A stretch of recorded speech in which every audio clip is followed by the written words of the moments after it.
Os irmãos podem se assentar e abrir a sua Bíblia no Evangelho de João, capítulo de número 14. Evangelho de João, capítulo 14. Nós vamos ler um verso somente, o verso de número 27.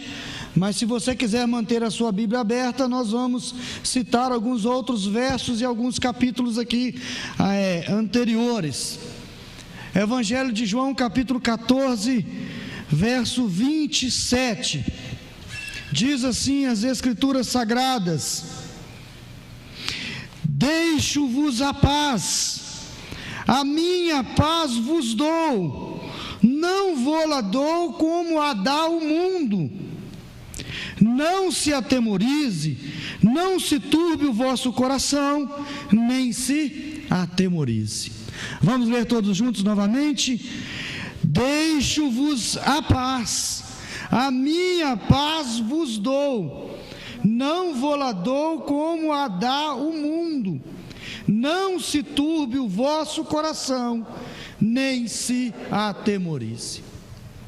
Se eu fosse escrever esse verso, eu faria o contrário. Eu escreveria primeiro: não fiqueis com o coração turbados, não fiqueis atemorizados, mas perceba, compreenda que eu vos deixo a paz.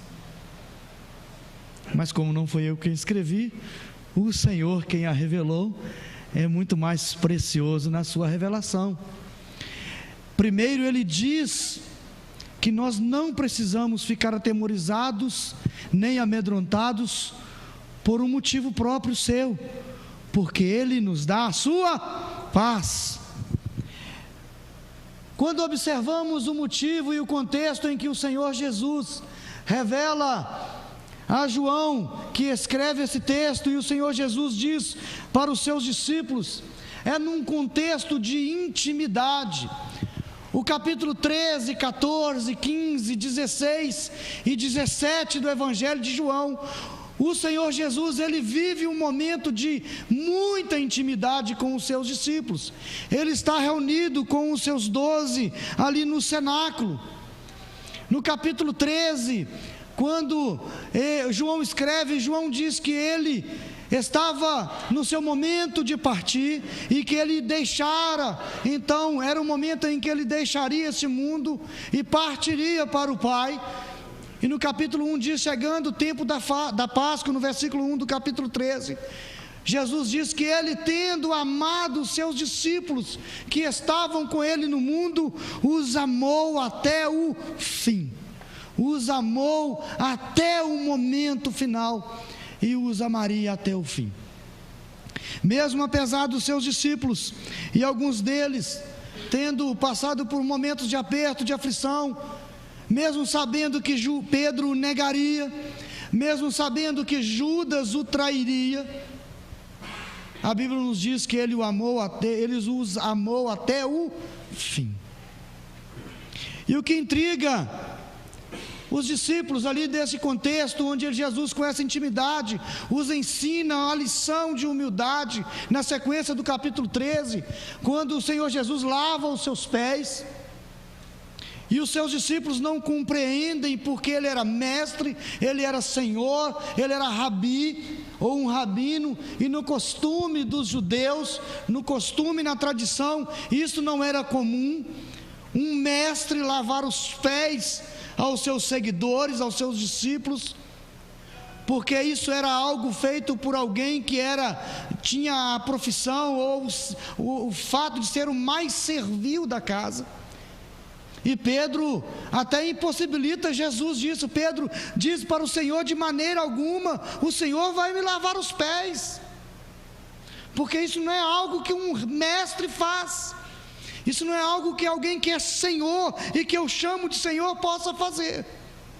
E Jesus diz para Pedro: você me diz que eu sou o Senhor e Mestre, na verdade eu faço, e por isso eu lavo os seus pés, para que vocês aprendam e façam a mesma coisa, sirvam-se uns aos outros humildemente.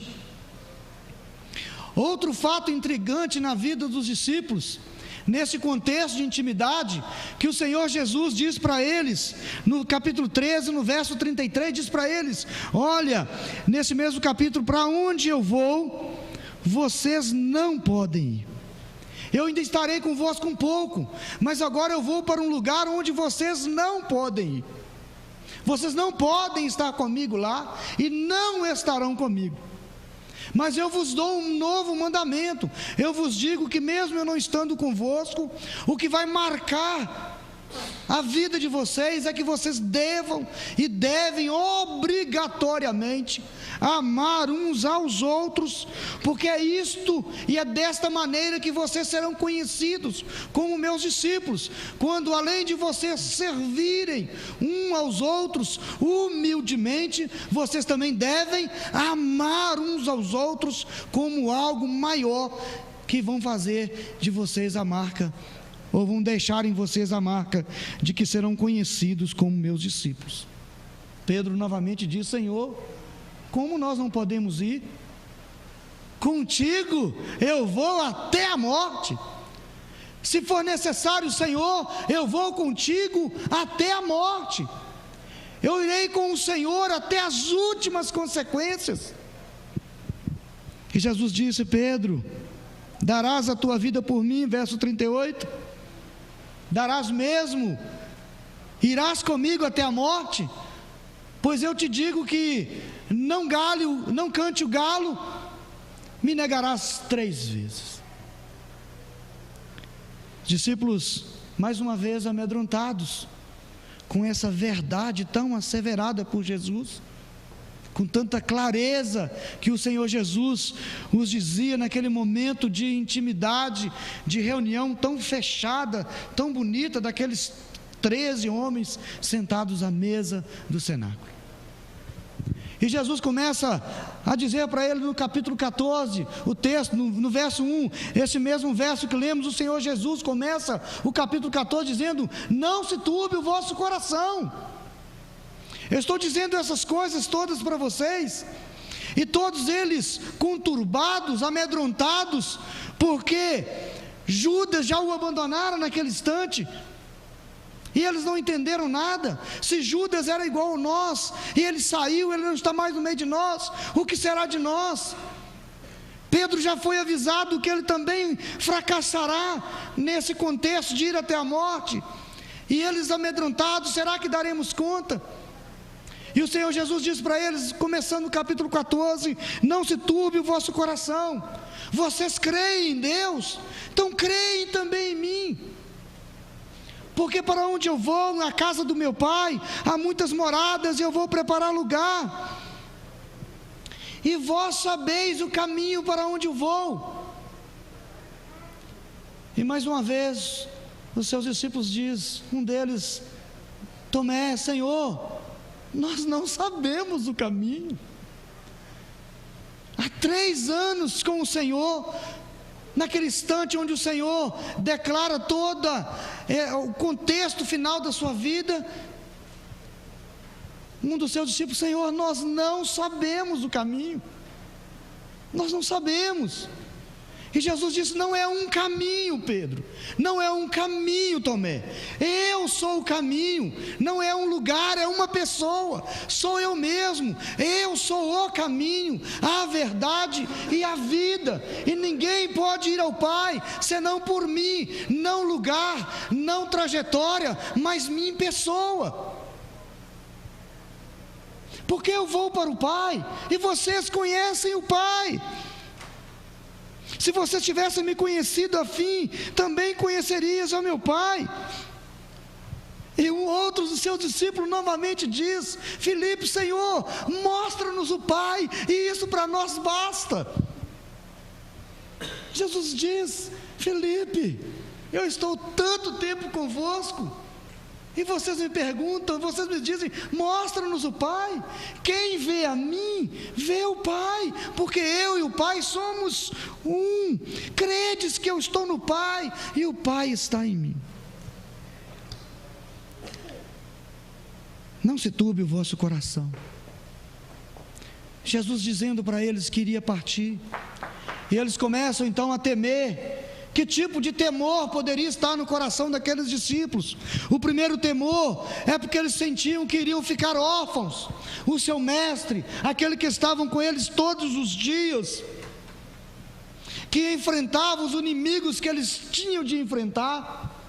Quantas vezes os discípulos iam no processo de anunciar o Evangelho, enfrentavam demônios que eles não conseguiam expulsar, e o Senhor Jesus expulsava os demônios. Quantas vezes enfermidades terríveis eram postas diante dos discípulos e eles não sabiam o que fazer, e o seu mestre presente resolvia aquele problema.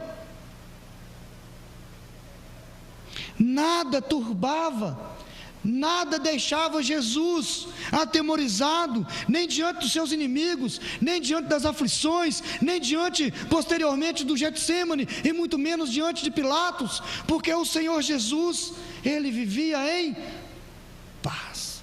Por isso ele podia deixar esse legado aos seus discípulos no texto que nós lemos: eu vos dou a paz. No capítulo 15, 16, verso 32, Jesus diz para eles: eis que vem a hora, e a hora é chegada, em que vós sereis dispersos, cada um irá para a sua casa, e vocês me deixarão só. Contudo, eu não estou só, porque eu estou com o Pai, e o Pai está comigo.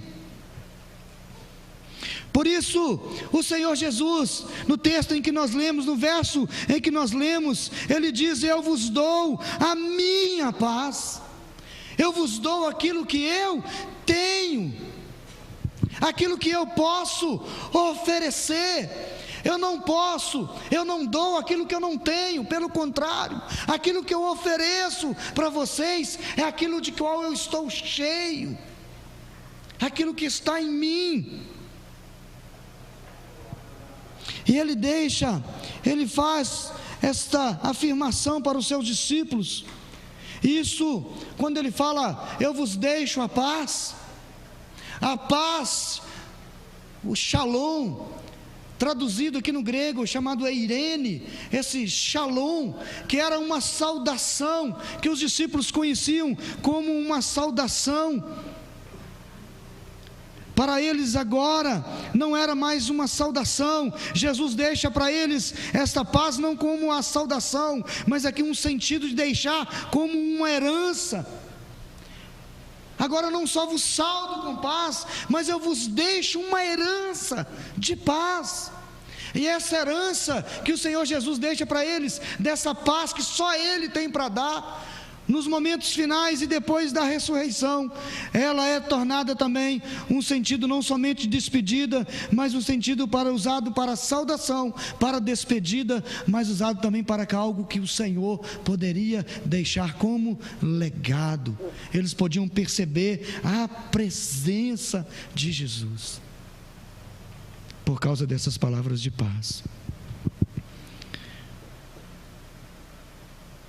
O Senhor Jesus, no capítulo 19, quando ele faz esse decreto de deixar a paz, no capítulo 20, no verso 19, quando os discípulos estão reunidos após a ressurreição, cerradas portas por causa do medo dos judeus, por causa de toda essa tribulação que o Senhor Jesus disse que eles iriam passar, eles cerram as portas, ficam fechados, e após a ressurreição, o Senhor Jesus aparece para eles e diz: paz seja convosco.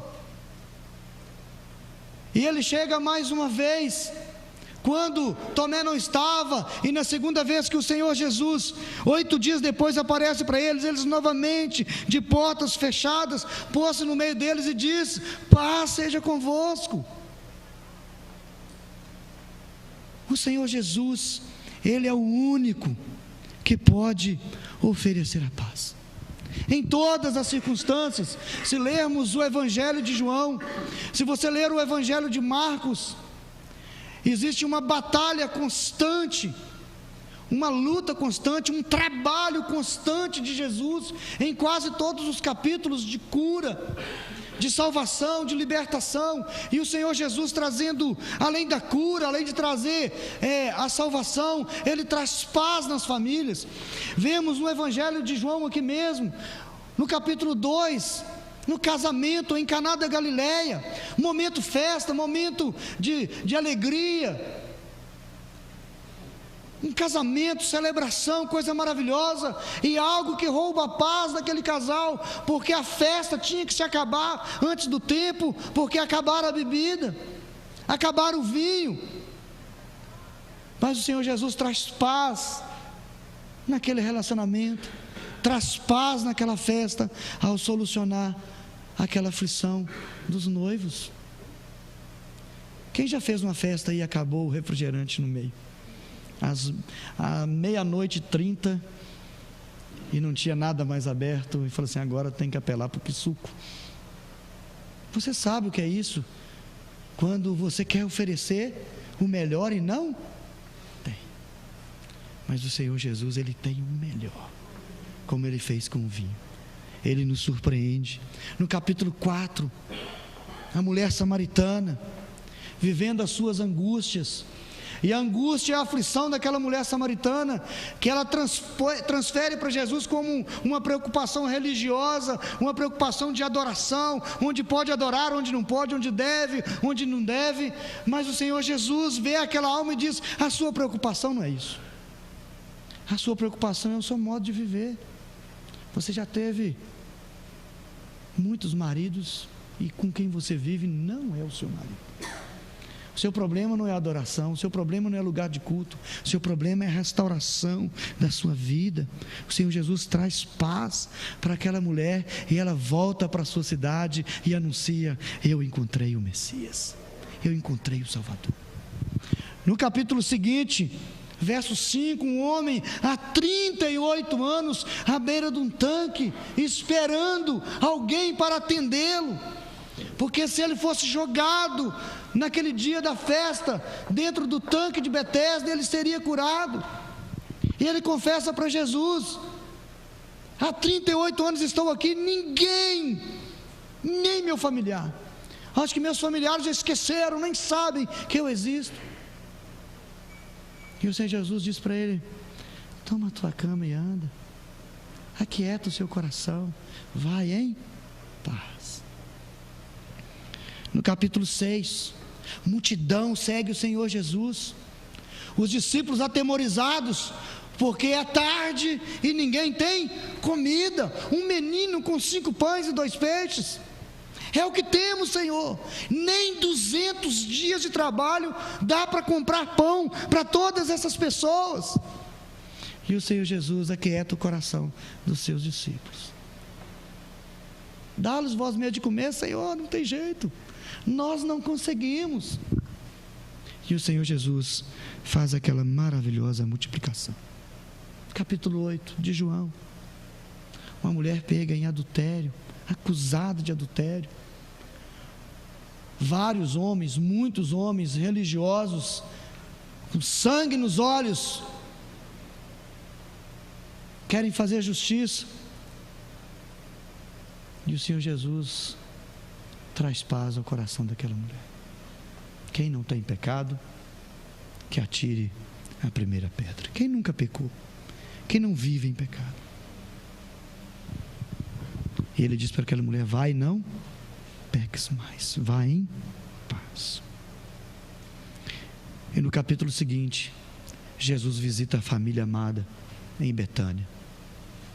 A aflição daquela família agora não era o da mulher adúltera, não era da mulher samaritana, não era daquele casal que estava perdendo a festa, não era daquele paralítico que esperava alguém para ajudá-lo e não aparecia, mas aquela família que ele tanto amava, a presença da morte.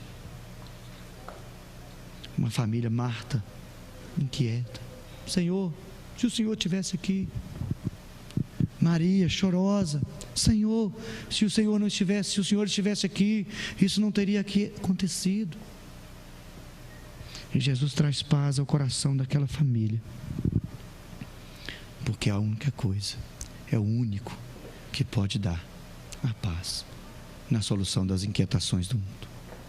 Neste contexto em que lemos, o Senhor Jesus usa esse seu poder, que é algo que estava prescrito das Escrituras desde o Velho Testamento, e era algo que dizia a respeito do Messias: Ele será o portador da paz. É somente Ele, é só o Senhor Jesus que tem poder de oferecer, e é o único que pode oferecer a paz. Fundamentalmente apontado o reino messiânico, profetizado e apontado e previsto no Antigo Testamento, será um Messias que poderia trazer a paz. Em Números capítulo 6, na bênção que Deus manda Moisés e Arão abençoar o seu povo, era que o Senhor faça resplandecer o seu rosto, tenha misericórdia de ti, levante sobre ti o teu rosto e te dê a paz. O reino messiânico profetizado desde o Velho Testamento era um reino de paz. No Salmo 29, o texto nos diz que a voz do Senhor, a palavra de Deus, que ela é poderosa, ela faria tremer o deserto, ela despedaça os cedros do Líbano, ela que despede chamas de fogo. Este é o mesmo Deus que preside sobre as tempestades e sobre os dilúvios, e que troveja a sua voz sobre as muitas águas. É o mesmo Deus que no verso 11 o salmista diz: Ele é quem dá força ao seu povo, e Ele é que abençoa o seu povo com paz. Com paz. Isaías capítulo 9: porque um menino nos nasceu, um filho é que se nos deu, e o governo está sobre os seus ombros, e o seu nome será Maravilhoso Conselheiro, Deus Forte, Pai da Eternidade, Príncipe da Paz. E o governo de paz dele não haverá fim. No mesmo livro de Isaías, capítulo 52, portanto o meu povo saberá o meu nome, neste reinado messiânico, porque saberá naquele dia que sou eu quem falo contigo, e direi: eis-me aqui, Emanuel, o Deus conosco. E no verso 7 ele diz: quão formosos são os pés sobre os montes daquele que anuncia as boas novas, que proclama a paz, que proclama a salvação, que diz a Sião: teu Deus reina. Por isso vocês podem clamar cantando, porque o Senhor consolou o seu povo, remiu a Jerusalém, e todos os confins da terra conhecerão aquele que reina e que traz a paz sobre Israel. Isaías 57, tenho visto os teus caminhos, os seus caminhos estão tortuosos, mas eu os sararei, eu é quem os vou guiar, e tornarei a dar consolação àqueles que choram, trarei paz, paz para o que está longe, e paz para o que está perto, diz o Senhor. O reinado do Velho Testamento, profetizado sobre o Messias, cai sobre Jesus, e o Velho Testamento nos diz que é o Senhor Jesus, é o único que tem a autoridade para deixar, para proclamar e para dar a paz aos seus discípulos. Com Cristo, a verdadeira paz. Se no Antigo Testamento a paz prevista, se no Antigo Testamento a paz é profetizada, no Novo Testamento agora a paz, ela é cumprida. Vemos em Atos capítulo 10, quando Pedro ele vai anunciar o Evangelho na casa de Cornélio. Cornélio, um centurião romano. Cornélio, um homem que fazia parte das forças de paz. Ele fazia parte das legiões da paz, ou da Pax Romana. Ele era enviado a Jerusalém para conter os motins e para que a paz de Roma fosse exercitada em todas as nações em que Roma tomasse por posse. E quando Pedro visita a casa de Cornélio, ele diz a respeito de Jesus Cristo: a paz que o Senhor, que Ele enviou a Israel, a palavra que Ele enviou aos filhos de Israel, fosse que através de Jesus Cristo fosse anunciado a paz. Esse Senhor Jesus, Ele foi enviado por Deus para que através dele fosse anunciada a paz. E foi Deus quem o ungiu com o Espírito Santo e com o poder, para que, fazendo bem e curando a todos, Ele trouxesse a paz a Jerusalém. Em Romanos capítulo 5, Paulo nos diz que nós, sendo então justificados pela fé em Cristo Jesus, tenhamos paz com Deus através de Cristo Jesus. Não há outro meio de termos paz com Deus, sermos reconciliados com Deus, senão através daquele único que tem poder para trazer a paz, para testemunhar a paz e para fazer com que a paz tenha eficácia no meio da sua igreja. Quando Paulo escreve aos Romanos capítulo 14, no verso 17 em diante, ele disse: o reino de Deus não consiste em comida, nem em bebida, no comer e no beber, mas na justiça, na paz e na alegria do Espírito Santo. Pois assim sigamos com todas as coisas que concorrem para a paz, com todas as coisas que podem produzir paz. Então, o legado do nosso Senhor Jesus, quando Ele dá o legado para os seus discípulos e deixa esse mesmo legado para nós, igreja do Senhor, é que esse novo legado, esta nova ordem, esta igreja do Senhor, ela é simplesmente aquela que possui a paz e que é representante de Deus no mundo, capaz de levar a paz que o Senhor Jesus nos deixou como legado. No âmbito individual, para cada um de nós, essa paz, ela garante, como garantiu para os seus discípulos ali, serenidade em meio à dificuldade, e serenidade e paz que dissolve todo o medo. Essa é a paz que defende o nosso coração, defende a nossa mente da invasão da ansiedade.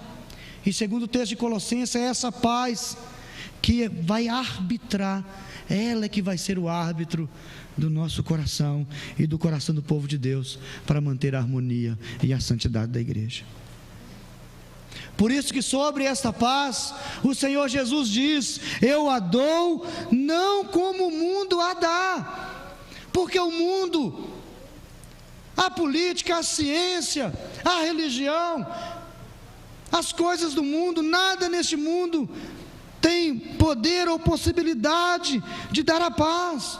O mundo não pode trazer a paz, porque ele jaz no maligno, porque ele vive embebedado no ódio, ele vive embebedado na amargura, na malícia, na ansiedade e no medo, que por causa disso toda tentativa de produzir paz, rapidamente ela é submergida. Nem mesmo a nossa religiosidade, ou mística, ou ritualista, pode produzir ou fazer exercer a paz.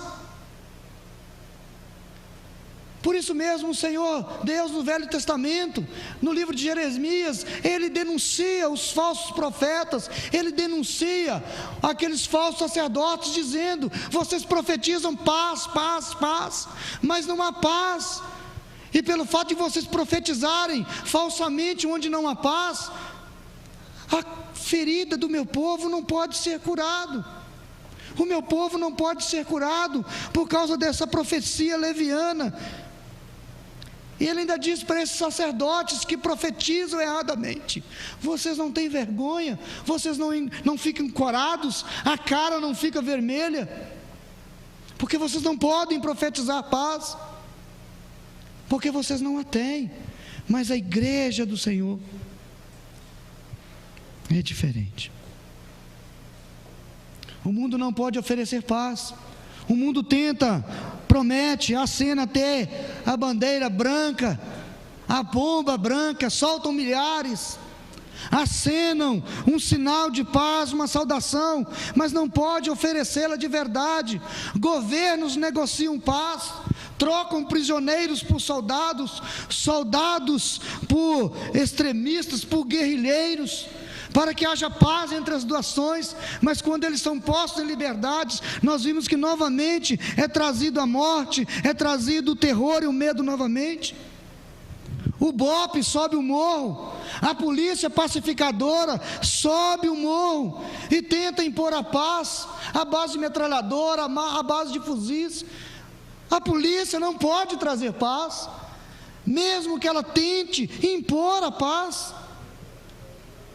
E quando o Senhor Jesus disse para os seus discípulos que era Ele quem deixava a paz, os discípulos conheciam muito bem, como dizemos a respeito de Cornélio, que a paz romana, a pax romana, que Roma tanto se gloriava de ter, não era uma paz legada, mas era uma paz conquistada, mantida e imposta por uma espada cruel.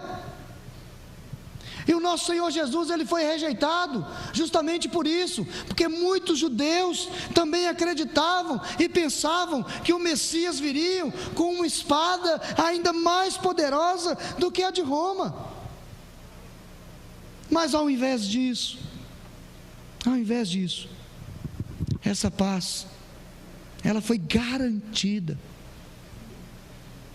O legado do nosso Senhor Jesus Cristo sobre nós, Igreja do Senhor, foi garantido por causa da sua morte inocente.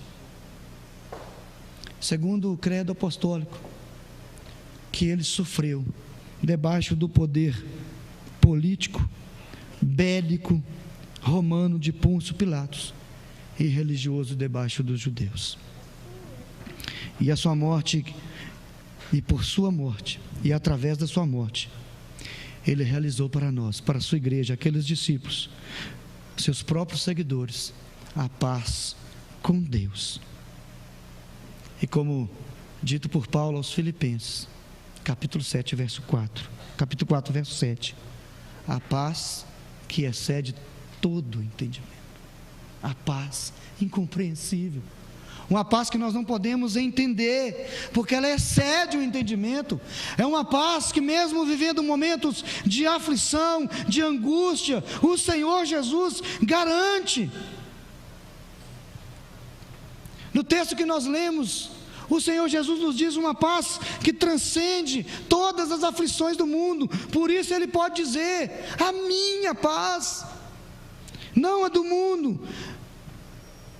E quando Ele diz a minha paz, Ele não diz para os seus discípulos que a oferecia no momento já de vitória, no momento em que tudo estava consumado, mas Ele diz que poderia garantir essa paz para mim, para você e para os seus discípulos naquela ocasião, num contexto e num momento de sofrimento, de angústia e de dor e de proximidade da cruz.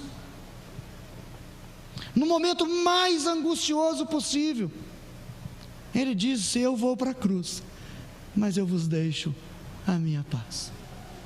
Porque na cruz Ele absorve em si mesmo a malícia de uns, o pecado meu e seu, e o pecado do mundo, as minhas guerras e as suas guerras individuais e coletivas. Ele introduz, meus irmãos, essa prometida paz messiânica, essa paz que veio prometida em todo o Velho Testamento. Ele faz ela acontecer de verdade.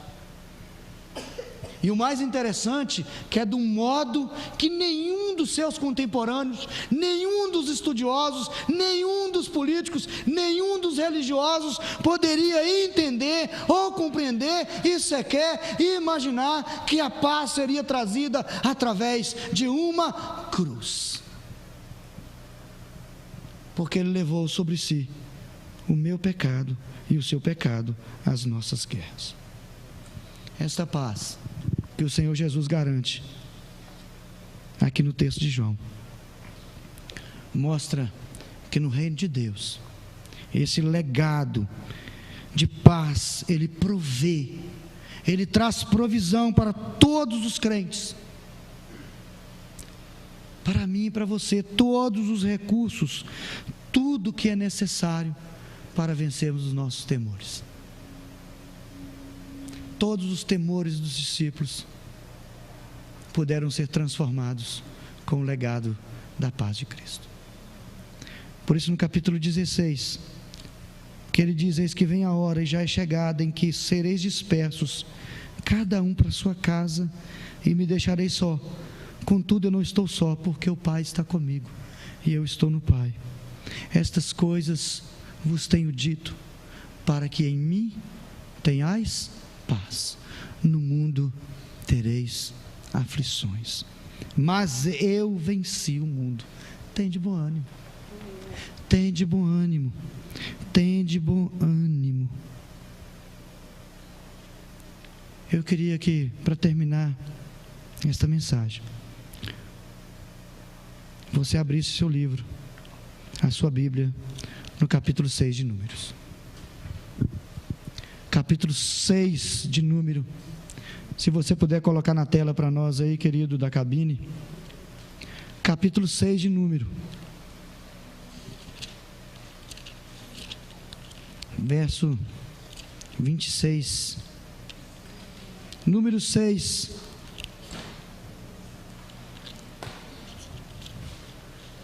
A bênção que o Senhor prometeu que seria messiânica e que ela se cumpriria em Jesus Cristo.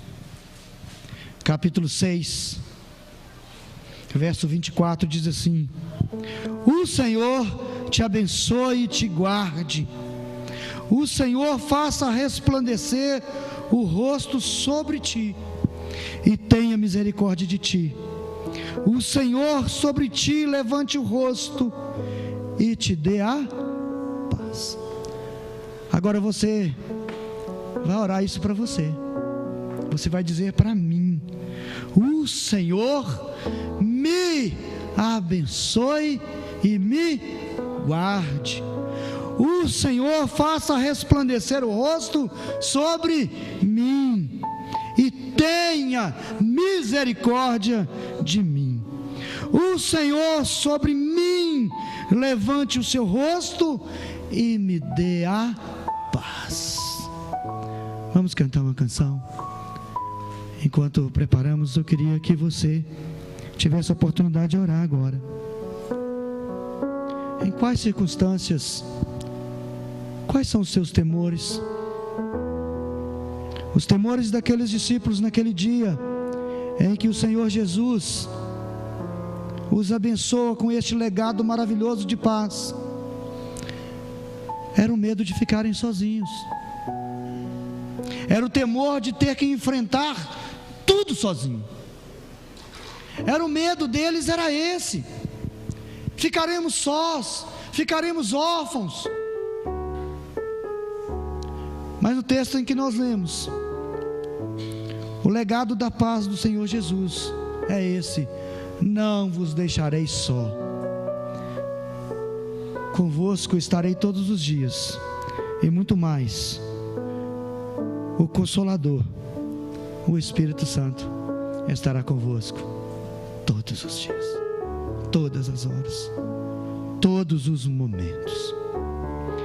Senhor Jesus, confessamos ao Senhor que muitas vezes ficamos temerosos, passamos por lutas e passamos por aflições, temos a nossa mente, o nosso coração turbado, achamos que não vamos suportar, achamos que não conseguiremos prosseguir na caminhada, achamos que tudo está perdido,